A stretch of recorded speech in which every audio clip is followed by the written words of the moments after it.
প্রথম হচ্ছে যে আমরা দেখতে পাচ্ছি যে জুলাই গণ অভ্যুত্থানের পর রাজনৈতিক দলগুলো সবাই একতাবদ্ধ ছিল। জুলাই অভ্যুত্থানের ছাত্র জনতা, রাজনৈতিক দলের কর্মীরা, ইভেন সাধারণ মানুষও ওই অভ্যুত্থানে অংশ নিয়েছে। অভ্যুত্থান পরবর্তীতে আমরা দেখলাম যে আস্তে আস্তে রাজনৈতিক দলগুলোর মধ্যে যার যার রাজনৈতিক এজেন্ডা, যার যার মতাদর্শিক আলোচনা এবং বিশেষ করে আমাদের কয়েকটি ইস্যুতে, একটা হচ্ছে যে আমাদের সংস্কার ইস্যু, বিচার ইস্যু, তারপরে নানা রিফর্ম ইস্যু এবং নির্বাচন ইস্যু, এই ইস্যুগুলোতে নিয়ে আমরা আস্তে আস্তে রাজনৈতিক দলগুলোর মধ্যে আমরা দেখলাম যে তারা নিজ নিজ মতাদর্শিক জায়গা থেকে তাদের মধ্যে একটা পার্থক্য বা বিরোধ ছোটোখাটো তৈরি হয়েছে। তো এটা খুব অস্বাভাবিক না, কারণ এক একটা রাজনৈতিক দলের এক এক রকমের চিন্তা আছে, তাদের নিজস্ব মতাদর্শ আছে। কিন্তু একটা জায়গায় এসে আমরা কিছুটা চিন্তিত হয়ে পড়লাম যে আমরা যখন রিফর্ম ইস্যুগুলো নিয়ে ঐকমত্য কমিশনে আলোচনা করলাম, সেখানে আমরা দেখলাম যে রাজনৈতিক দলগুলোর মধ্যে পুরানো ধাঁচের রাজনীতির জায়গায় ফিরে যাওয়ার এক ধরনের প্রবণতা আছে। তো আমরা যারা নতুন রাজনৈতিক দল এবং নতুন একটা রাজনৈতিক বন্দোবস্তের চিন্তা নিয়ে আমরা রাজনীতিতে নেমেছি, তো আমাদের কাছে মনে হয়েছে যে আমরা তো আগে ইলেকশন করি নাই, ফলে আমাদেরকে সবাই বলছে যে আপনাদের তো জনসমর্থন নাই, নাম্বার 1। নাম্বার 2 হচ্ছে সবাই বলছে যে এত দাপুটে এতগুলো রাজনৈতিক দলের মধ্যে আপনাদের এই রাজনৈতিক দলগুলোর ভবিষ্যৎ কী, বা আপনারা আদৌ এই রাষ্ট্রের সংস্কারের জায়গাটাকে ধরে রাখতে পারবেন কিনা। আমরা তো দেখছি বিএনপি বা জামাত বা অন্যান্য দলগুলো তাদের পুরানো রাজনৈতিক ধাঁচায় তারা ফিরে যাচ্ছে। এই জায়গা থেকে আমাদের কাছে মনে হয়েছে আমরা যারা নতুন রাজনৈতিক বন্দোবস্ত চাই তাদের একটা ইউনিটি দরকার। আরও একটা বিষয় আমাদের চোখে পড়েছে যে আমরা যারা নতুন রাজনীতির কথা বলছি, আমাদের মধ্যেও অনেক ধরনের পুরানো অভ্যাস, পুরানো সংস্কৃতি আমাদের মধ্যেও এখনও রয়ে গেছে। আমরাও নতুন রাজনীতিতে অভ্যস্ত হওয়ার জন্য যে কমিটমেন্ট বা যে প্রতিজ্ঞা, সেটার জায়গাতেও আমাদের ঘাটতি আছে। সেই জায়গা থেকে আমরা আলাপ আলোচনা করে ভাবলাম যে আমাদের মধ্যে সংশোধন এবং ঐক্যবদ্ধতাটা খুব জরুরি, এবং এটাকে সামনে এনে আমরা দুটো জিনিস অ্যাচিভ করতে চাই। একটা হচ্ছে নতুন রাজনীতিটা মানুষের সামনে তুলে ধরতে চাই, আমাদের যে ভুল ত্রুটি হয়েছে সেগুলো মানুষের কাছে স্বীকৃতি বা স্বীকার করতে চাই। তৃতীয় হচ্ছে মানুষের কাছে আমরা ম্যান্ডেটের জন্য যেতে চাই, মানুষের কাছে পৌঁছতে চাই। আপনারা বারবার বলছেন, আপনারা যেদিন জোট গঠন করেছেন সেদিনই বলেছেন যে এটি কোনো নির্বাচনী জোট নয়, এটা একটা রাজনৈতিক জোট। মানে নির্বাচনের জন্য যে কারণে, যে উদ্দেশ্যে জোটগুলো গঠন করা হয়, ভোট ব্যাংক বাড়ানোর জন্য, এটি আসলে তেমনটা নয়, নির্বাচন না আর কি। হ্যাঁ, এটা সেরকম কোনো জোট নয়। তাহলে সেক্ষেত্রে আপনারা নির্বাচনে যখন মানে শুধু সমীকরণটা, রাজনীতির সমীকরণটা যখন মিলাচ্ছেন, কিংবা নির্বাচনের সমীকরণটা যখন মিলাচ্ছেন যে নির্বাচনে যাব, 300 আসনে প্রার্থী দেব এবং আমরা জয়ী হয়ে আসব, সেখানে কি আসলে সংসদের যে হিসেবটা মিলানো বা ক্ষমতার যে বিষয়টা, সেটাকে কি আপনারা উপেক্ষা করে যাচ্ছেন? ক্ষমতার বিষয় কি আপনারা চিন্তা করছেন না? না, সেটা উপেক্ষা করছি না। আপনি ভালো করে খেয়াল করেন যে প্রথম কথা হলো, আমরা যারা এখন নির্বাচনে যুদ্ধে অবতীর্ণ হচ্ছে, আমরা কিন্তু সবাই একসাথে ছিলাম, একভাবে নিপীড়িত ছিলাম, স্বৈরাচারের বিরুদ্ধে একসাথে লড়াই করেছি, সংগ্রাম করেছি। এখন কথা হচ্ছে যে কারা এখানে সংসদে প্রতিনিধিত্ব করবে। সুতরাং এখন জনগণের কাছে আমরা আমাদের আহ্বান নিয়ে যাব। তো এখন আমি যদি শুধু সিটকে প্রাধান্য দেই, তাইলে তো আমার জন্য সহজ। আমি যদি বিএনপির সাথে বা জামাতের সাথে, বড় দলগুলোর সাথে যদি আমি এক ধরনের অ্যালায়েন্স করি, তাহলে আমার জন্য সিট পাওয়া সহজ। কিন্তু আমি যে নতুন রাজনীতি কথা বলবো, সেই নতুন রাজনীতি তো মানুষ পাচ্ছে না। মানুষ মনে করবে যে আমি জামাতের রাজনীতিকেই সামনে আনছি বা আমি বিএনপির রাজনীতিকেই সামনে আনছি। তো আমাদের জন্য দুটো চয়েস, একটা হচ্ছে পার্লামেন্টে যে কোনোভাবে আগে চলে যাওয়া, আর একটা হচ্ছে না, নতুন রাজনীতি নিয়ে পার্লামেন্টে যাওয়ার চেষ্টা করা।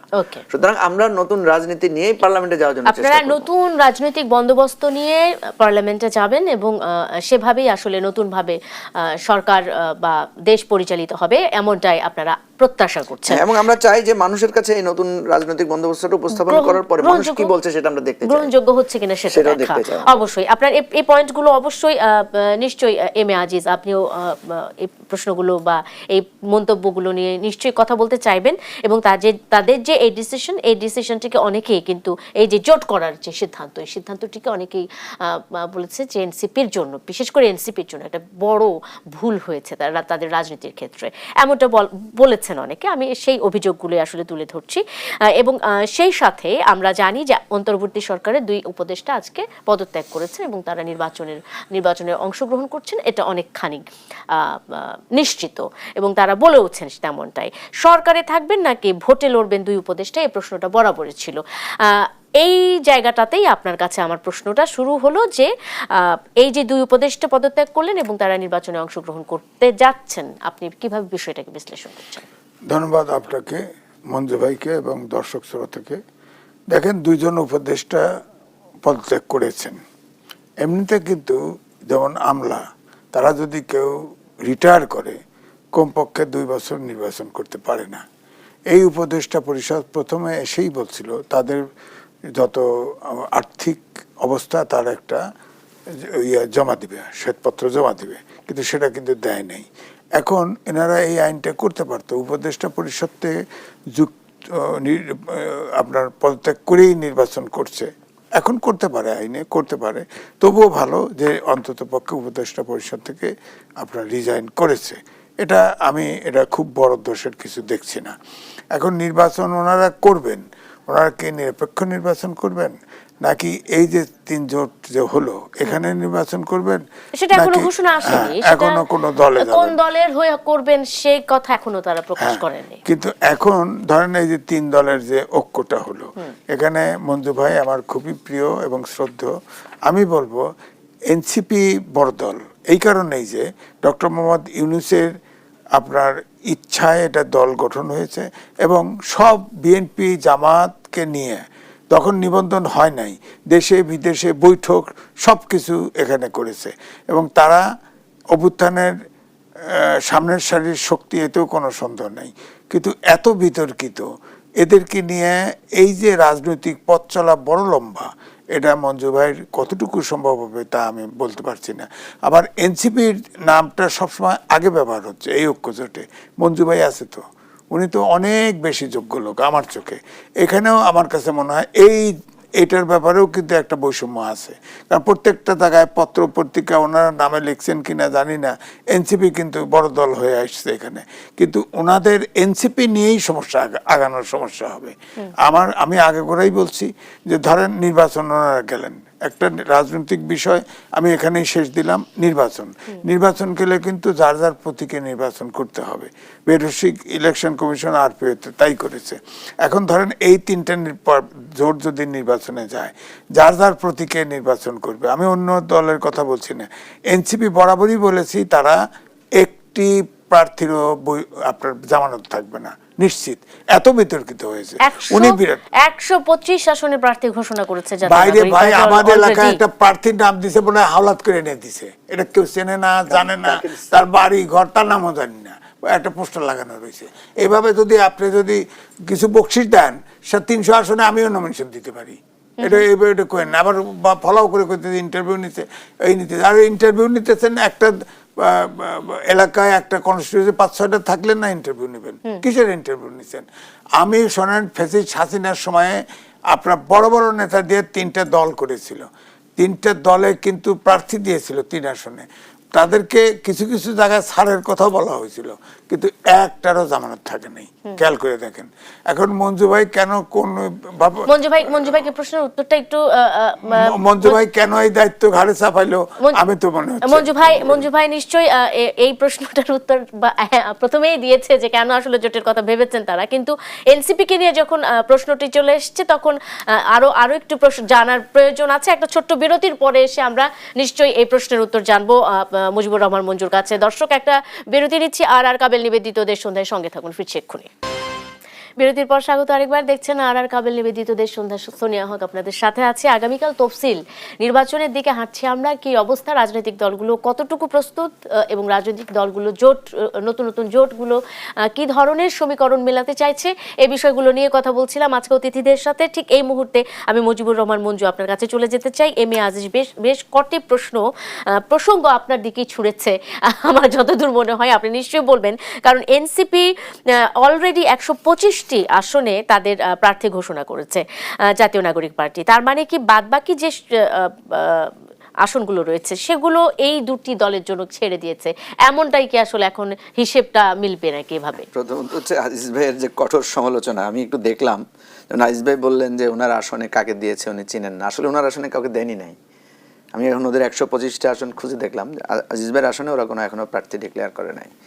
বরং আমি তাদের যে টোটাল 125 জনের যে তালিকাটা দেখলাম, সেখানে আমি একটা দারুণ ডাইভার্সিটি দেখলাম। দেখলাম 14 জন নারী দিয়েছে তারা 125 জনের মধ্যে। আমরা কিন্তু 108 জনের তালিকা মানে প্রার্থী ঘোষণা করেছি, সেখানে আমরা মাত্র 4 জন নারী দিতে পেরেছি। তো সেই জায়গায় এনসিপি 14 জন নারী প্রার্থী দিয়েছে এবং এরা সবাই জুলাই অভ্যুত্থানের খুবই পরিচিত। 2 নাম্বার হচ্ছে তারা নানা মাইনরিটি কমিউনিটিকে তারা ইনভলভ করেছে, মানে ইনক্লুড করেছে। দেখেন, এটা নতুন রাজনৈতিক দল। আজিজ ভাই প্রবীণ মানুষ, পুরানোরা সবসময় নতুনদেরকে উৎসাহিত করা উচিত, কিন্তু আজিজ ভাই আমি দেখলাম যে খুব তীব্রভাবে তাদেরকে নিরুৎসাহিত করছেন। আজিজ ভাইয়ের একটা জায়গায় আমি অবশ্যই অ্যাকসেপ্ট করি, আজিজ ভাইয়ের প্রত্যাশাটা অনেক বেশি ছিল তাদের কাছে, তরুণদের কাছে। দেখেন, আমরা আমাদের বাচ্চাদের কাছে অনেক প্রত্যাশা করি না, তুমি ভালো রেজাল্ট করো চাই, তার সাথে নানা বকাঝকা করি, এরপরও তো আবার পরের বার তাকে সাহস দেই, সুযোগ দেই, তাকে আবার গড়ে তোলার চেষ্টা করি।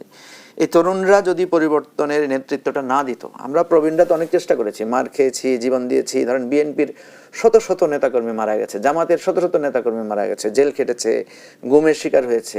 3-3টা নির্বাচন জামাত বিএনপি ঐক্যবদ্ধ আন্দোলন করে চেষ্টা করেছে, সর্বদলীয় ঐক্য করে চেষ্টা করেছে।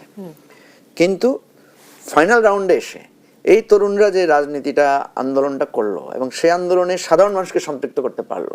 সাধারণ মানুষ কিন্তু বিএনপি জামাত পারে নাই সম্পৃক্ত করতে, এটা আমি চ্যালেঞ্জ দিয়ে বলতে পারি, কারণ আমি আন্দোলনের একেবারে 15 বছরের একেবারে তৃণমূলে প্রত্যেকটা স্তরে মানে আমার দেখার সুযোগ হয়েছে। তাহলে দেখেন, এই ছাত্ররা যখন এসে দাঁড়ালো তখন সাধারণ মানুষরা আসলো এবং দেখেন এই আন্দোলনে বিএনপি জামাতের যত লোক জীবন দিয়েছে, বিএনপি জামাতের গত 15 বছর এত লোক এত অল্প সময়ে জীবন দেয় নাই। তাহলে সাধারণ ছাত্রদের ডাকেই তো এরা জীবন দিল, এরা তো দলের মোহ ভুলে গিয়ে তাদের পেছনে দাঁড়ালো। এখন পট পরিবর্তনের পরে একটা ক্ষমতার জায়গা থেকে যারা যখন ক্ষমতার অংশীদার হয়েছে তাদের কয়েকজন উপদেষ্টা, উনি যে সমালোচনা করেছেন, হয়তো উপদেষ্টাদের সম্পর্কে উনি কিছু বলেছেন, হয়তো আরো কারো জায়গায় উনি মানে এই ধরনের তথ্য পেয়েছেন। আমি যেটা মনে করি যে এটা আমাদের জন্য দুর্ভাগ্য, এটা রাষ্ট্রের কাঠামোর জায়গা থেকে। আপনি দেখেন বিএনপির বিরুদ্ধে তো অভিযোগ কেন? বিএনপি তো কিছুদিন আগে নির্যাতিত ছিল। বিএনপি এত বড় দল, 2 বছর আগের পত্রিকা, 5 বছরের 10 বছরের পত্রিকা দেখেন, বিএনপির বিরুদ্ধে আপনি কোনো চাঁদাবাজির অভিযোগ পাবেন না। তাহলে এই 2 বছরে বিএনপির বিরুদ্ধে এত চাঁদাবাজির অভিযোগ কেন? বা জামাত বিএনপির বিরুদ্ধে এত শক্তি প্রয়োগের প্রবণতাটা আসলো কেন? আসলো যে তারা যেহেতু একটা অনুকূল পরিবেশ পেয়েছে। একটা ছাত্ররা একটা অনুকূল পরিবেশে এসে তাদেরকে আমরা সঠিকভাবে গাইড করতে পারি নাই, নাম্বার 1। নাম্বার 2 হচ্ছে রাষ্ট্র কিছু চাঁদার জায়গা খুলে রেখেছে, তদবিরের জায়গায় খুলে রেখেছে, চাঁদাবাজির জায়গায় খুলে রেখেছে। আপনাকে তো সেটাও বুঝতে হবে। আপনি আজিজ ভাই বলেন, আপনার কাছে লোকেরা সুপারিশের জন্য আসে না, আপনার কাছে তদবিরের জন্য আসে না, আপনার কাছে অফার নিয়ে আসে না যে এইটা করে দেন, আমি এই সুবিধা দিব, এই ধরনের করবো। আপনার কাছে তো বিগত দিনে হয়তো আরো বেশি আসছে, আপনি তো একটা ভালো জায়গায় ছিলেন। আমার কথা হচ্ছে, সমালোচনা অবশ্যই আমরা করব, কঠোর সমালোচনা করব, কিন্তু একটা জিনিস দেখতে হবে যে এই রকম ক্ষমতা পাওয়ার পর একটা লোক দেখান, ঠিক আছে, যে যারা ক্ষমতাকে সঠিকভাবে চর্চা করতে পেরেছে। এটা তো আমাদের রাষ্ট্রের ব্যর্থতা। সেই জায়গা থেকে আমি আজিজ ভাইয়ের সমালোচনাকে অ্যাকসেপ্ট করেই বলতে চাই যে আমরা যারা নতুন রাজনৈতিক দল আকারে এসেছি, আপনারা যদি বলেন যে একটা জামানত থাকবে না তো ভাই, আপনি ভোট না দিলে আমার জামানত থাকবে কোত্থেকে?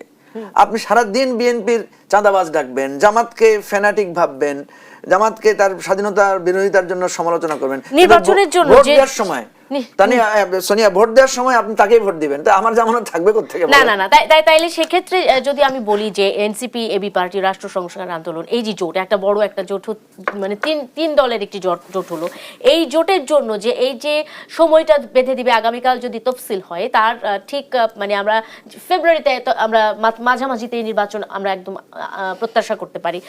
এই সময়টি কি আসলে যথেষ্ট হচ্ছে কিনা মানুষের দোরগোড়ায় নিজেদেরকে পৌঁছানোর জন্য? আমরা অনেক পিছিয়ে থাকবো, এতে কোনো সন্দেহ নাই। কারণ আমাদের যেটা বলেছেন যে ওরা 125 জনের তালিকা দিয়েছে, আমরা 108 জনের তালিকা দিয়েছি, রাষ্ট্র সংস্কার দিয়েছে, আরো অন্যান্য অনেক জোট দল আমাদের সাথে হয়তো জোটবদ্ধ হওয়ার জন্য ইতিমধ্যে আলোচনা চলছে। আমরা একটা কনসিলেটেড 300 আসনের প্রার্থী আমরা ঠিক করব। সেখানে হয়তো আমাদের কিছু বাদ যাবে, হয়তো তাদের কিছু বাদ যাবে, নতুন কিছু যুক্ত হবে। এবং আমরা কিন্তু একটা আহ্বান জানিয়েছি, যেমন আজিজ ভাইদের মতো লোকদেরকে আমরা আহ্বান জানাবো যে আপনারা যারা নতুন রাজনীতিটাকে স্থাপন করতে চান, আপনারাও চাইলে আমরা আপনাদেরকে সামনে আনবো। কথা অত্যন্ত পরিষ্কার। আমরা মানুষের কাছে গিয়ে বলবো, এই যে আজিজ ভাইয়ের বিরুদ্ধে নালিশ করবো আমরা মানুষের কাছে গিয়ে, যে দেখেন ওনারা বলে যে আমাদের জামানত থাকবে না। আমাদের জামানত থাকবে কি থাকবে না ফয়সালা তো আপনারা করবেন, ঠিক আছে? আমরা এই কথাটাই ভোটারদের কাছে বলবো। দেখেন, এই পুরানো লোকগুলো, এই অভিজ্ঞ রাজনৈতিক লোকেরা আমাদেরকে তুচ্ছ-তাচ্ছিল্য করছেন, এখন ওনারা আমাদেরকে বলছেন আমাদের ভোট নাই, এখন আপনাদের কাছে আসছি বিচার নিয়ে, আপনারা আমাদেরকে যদি ভোট দেন, আপনারা যদি আমাদেরকে ভোট দেন আমাদের জামানত থাকবে, নাহলে ঠিক আছে ওনাদের জনগণের সকল ক্ষমতার উৎস। আপনি যদি ভোট দেন তবে আজিজ ভাইয়ের এই ভবিষ্যৎবাণী মিথ্যা প্রমাণিত হবে। জনাব এমএ আজিজ, আপনার বিরুদ্ধে কিন্তু নালিশ চলে গেছে জনগণ পর্যায়ে, আপনি কি বলবেন আপনি এই বিষয়টিতে? না, বিষয়টা হচ্ছে মঞ্জু ভাই একটা কথা বলছে যে আমার প্রত্যাশা অনেক বেশি, এটা ঠিক, কারণ আমি জীবনের ঝুঁকি নিয়ে, কেউ টকশোতে দেয়নি, আমি কিন্তু গেছি। তখন আমার সুবিধা ছিল একটা, আমার বিল্ডিং এর চারপাশে ইস্ট ওয়েস্টের ছেলেরা ঘেরাও করে বসেছিল, আমি বেরোলে চিনত, ওরা আমাকে এগিয়ে দিত, এবং রামপুরা ব্রিজের এপারে গাড়ি থাকতো টেলিভিশনে, আমি চলে যেতাম, আমি কিন্তু ছাড়িনি। এবং আপনি দেখেন ডক্টর মোহাম্মদ ইউনূসকে 6 তলা হাঁটায় উঠছে, কেউ তার পক্ষে কথা বলা নেই, আমি তার পক্ষে টকশোতেও কথা বলছি, বহুত হ্যাকেল হয়েছি, কেউ তার নিউজ ছাপে না, তার পক্ষে আমি লিখেছি, একটা পত্রিকা কালবেলা এক পত্রিকায় ছাপা হয়েছে, এটা ডকুমেন্ট আছে। সুতরাং আমার প্রত্যাশা ঠিক ছিল, কিন্তু এই ছাত্রদেরকে গাইড করতে পারে নাই। আমি বলবো মঞ্জু ভাইয়ের সাথে তাদের সম্পর্ক ছিল, আমি জানি, তাহলে উনি গাইড করতে পারেন, মানে গাইড করার জন্য সময় কি যথেষ্ট ছিল? অনেক না, প্রথম দিকে লাভ দিয়ে যেভাবে পড়ছে, এখন তো মঞ্জু ভাই বলে আমাদের ওখানে যাওয়ার সুযোগ আছে, যেভাবে ছাত্ররা কথা বলে, ও বাবা, ওর ধারের কাছেই তো আগুন, সব ধারের কাছেই যাওয়া যাবে না। মঞ্জু ভাই তো আছে, মঞ্জু ভাই নেতা ছিল না, উনি বড় ছাত্র সংগঠনের নেতা ছিল না, আন্দোলন ছিল না, ওনার কয় পয়সা চুরি করছে, কয় পয়সা চাঁদা নিছে, আমি তো ওনার মতো। এমএ আজিজ, আমি আপনার কাছে এই প্রশ্নটি রেখে গেলাম। আপনি একটি অভিযোগ করেছেন যে চাঁদাবাজি এবং দখলবাজির একটা বিষয় এখানে সবসময় আছে, আর্থিক লোপাটের একটা বিষয় আছে। আপনি যদি একটুখানি উদাহরণ সহ বলেন, বিরতির পরে এসে আপনার কাছ থেকে শুনবো। আর কাবেল নিবেদিত দেশ সন্ধ্যায় আর একটা বিরতি নিয়ে ফিরছি, এক্ষুনি সঙ্গে থাকুন। বিরতির পর স্বাগত আরেকবার, দেখছেন আর কাবেল নিবেদিত দেশ সন্ধ্যা। আমি সোনিয়া হক, আপনাদের সাথে আছে আগামীকাল তফসিল, এই নিয়ে বিষয়টি নিয়েই কথা বলছিলাম। আমার সাথে আছেন সিনিয়র সাংবাদিক এমএ আজিজ, আছেন মুজিবুর রহমান মঞ্জু। বিরতিতে যাওয়ার আগে বেশ কিছু বিষয় নিয়ে আসলে তর্ক বিতর্ক চলছিল। আমি একটু চলে যেতে চাই এই অংশে। এমএ আজিজ, আপনার কাছে উপদেষ্টাদের নির্বাচনে অংশগ্রহণ নিয়ে আমরা কথা বলছিলাম। উপদেষ্টারা সরকারি থাকবেন নাকি ভোটে লড়বেন, এই বিষয়টি নিয়ে অনেক দিন ধরে জল্পনা কল্পনা চলছিল, এবং শেষ পর্যন্ত তারা পদত্যাগ করেছেন, নির্বাচনের ঘোষণা দিয়েছেন যে তারা নির্বাচন করবেন। তবে কোন আসন থেকে করছেন, কোন দল থেকে করছেন, সে বিষয়টি নিয়ে কোনো রকমের আলোচনা হয়নি। নিশ্চয়ই আমরা পরবর্তীতে সেটা জানতে পারবো। তবে আমরা জানি যে এই উপদেষ্টা পরিষদে থেকে বা উপদেষ্টা হিসেবে থেকে তারা একটা বাড়তি সুবিধা তো সবসময় পাবেন, এটা স্বাভাবিক। এই প্রোটোকলটা কিন্তু এখন তারা পাবেন না। তারা স্বাভাবিক একদম সাধারণ মানুষের কাতারে এসে তাদেরকে ভোট চাইতে যেতে হবে মানুষের দুয়ারে দুয়ারে। তো সেক্ষেত্রে আসলে উপদেষ্টাদের এই নির্বাচনে অংশগ্রহণ করাটিকে আপনি কিভাবে দেখছেন একটু জানতে চাই। এবং আপনি সেই সাথে বিভিন্ন রকমের এনসিপির নতুন একেবারে নবীন যারা আছে তাদের বিরুদ্ধে কিছু অভিযোগ আপনার আছে হয়তোবা, সেই অভিযোগগুলো একটু জেনে নিতে চাই। এমএ আজিজ, দেখেন, ব্যারিস্টার ফুয়াদ সাহেব নির্বাচনী এলাকায় গেছে, সেখানে তো হাঙ্গামা হয়েছে, দুটো কারণে হতে পারে। একটা, তিনি একেবারে পুরোপুরি মবের পক্ষে টকশোতে কথা বলেছেন। আর একটা হতে পারে তার রাইভেল গ্রুপ, অর্থাৎ ওখানে যারা অন্য দল আছে তারা তাকে এই হেনস্থাটা করেছে। কিন্তু আমার প্রশ্ন হলো, অনেকেই প্রশ্ন করে ওখানে পুলিশ দাঁড়ায় ছিল, কিছু করলো না কেন? এই জায়গায় একটা ইন্ডিকেটর, অর্থাৎ এখন যে নির্বাচনের ট্রেনে যে শুরু করলো সরকারের যাত্রা, এই যে আমার মঞ্জু ভাই উঠলো, এখন এই ট্রেন গন্তব্যে পৌঁছাবে? কারণ পুলিশ ওখানে ডিউটি থাকবে, আর্মি স্ট্রাইকিং ফোর্স থাকবে ওখানে। যখন বিএনপি এবং জামাতের 200 লোক দাঁড়ায় থাকবে, 450 সেন্টার হবে, 4,500। তো এখন ধরেন সবাই তো জেতার জন্য মরিয়া হয়ে আছে, এখন যদি ওখানে হাঙ্গামা করে পুলিশ তো বই থাকবো, দাঁড়ায় থাকবো, কারণ তারা টমাটাইজ। কারে ধরবে? জামাতরে? নো। বিএনপি? নো। তখন তো বাক্স নিয়ে ধান খেতে দৌড়াবে, আমি বলি বারবার, পাট খেতে দৌড়াবে, কে ঠেকাবে? এখনকার যে পরিস্থিতি, আওয়ামী লীগ নাই, অবশ্যই অভ্যুত্থানের শক্তি একসাথে মিলে যে হারে যেতে অ্যাকসেপ্ট করার মানসিকতা নিয়ে নির্বাচনে যদি সহযোগিতা না করে, এই নির্বাচন কিন্তু প্রশ্নবিদ্ধ হবে। অসংখ্য ধন্যবাদ এমএ আজিজ। আমি চলে যেতে চাই মুজিবুর রহমান মঞ্জু, আপনার কাছে একটা দর্শকদের একটা ছোট্ট একটা প্রশ্ন আছে। এই প্রশ্নটা উত্তরটা খুব সংক্ষেপে আপনার কাছে নেব, কারণ প্রশ্নটি একটু বড়। বর্তমান সরকার আরো 2 বছর থেকে সংস্কার কাজগুলো শেষ করে যাওয়া উচিত। এনসিপির জন্ম হয়েছে সংস্কারের জন্য, তাদের নির্বাচন এমপি হওয়ার চেয়ে সংস্কারের দিকে সবচেয়ে বেশি লক্ষ্য রাখা উচিত। সংস্কার একটি দীর্ঘমেয়াদী প্রক্রিয়া। 54 বছরে এদেশের মানুষ যা পায়নি, সংস্কারপন্থীদের উচিত হবে সেগুলোকে সর্বোচ্চ গুরুত্ব দিয়ে কাজ করা। আপনারা এনসিপির সঙ্গে এখন জোটবদ্ধ অবস্থায় আছেন, অবশ্যই এনসিপির হয়ে আপনার কাছ থেকে এই প্রশ্নটার উত্তর একটু জানতে চাই। না, আজিজ ভাই কিছু কথা বলেছেন, সেগুলো আমি একটু বলি আপনাকে। প্রথম কথা হচ্ছে, উনি লাস্ট যে কথাটা বলেছেন এটা উদ্বেগের কথা, যে আমরা কিন্তু পুলিশকে বা প্রশাসনকে এক ধরনের দৃঢ় পদক্ষেপে দেখতে পাচ্ছি না, সাহসী কোনো পদক্ষেপ নাই। ইভেন প্রফেসর ইউনূসকেও আমরা কয়েকবার বলেছি যে স্যার আপনার কিন্তু কর্তৃত্ব কম দেখতে পাচ্ছি আমরা, আপনি কর্তৃত্ব খাটাচ্ছেন না।